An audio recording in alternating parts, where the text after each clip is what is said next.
Welcome back to Daily Tips for Distance Learning. We are on tip number 5 today, and our tip for today is become really good at asking questions. You are probably almost a week into your distance learning, and you have probably discovered that it is very hard to replace a teacher in a classroom who is teaching.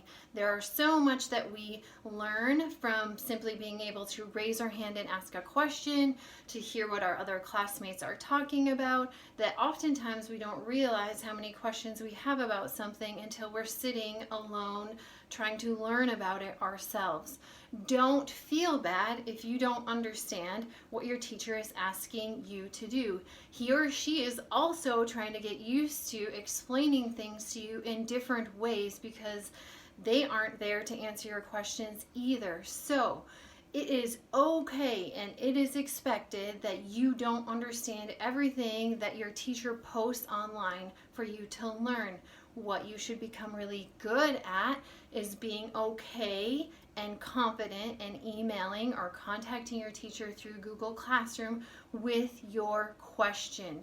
Don't sit and be frustrated and not know what to do. They are not going to be hurt or offended by you asking a lot of questions. You might be asking a question that somebody else has already asked, and it will be very simple for them to reply to that question.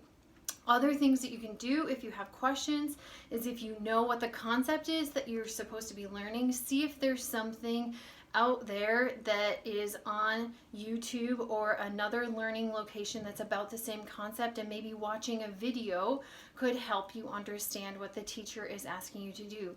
But tip number 5, become really good and confident at asking your teacher clarifying questions, whether that's over email or through a virtual classroom time that he or she sets up.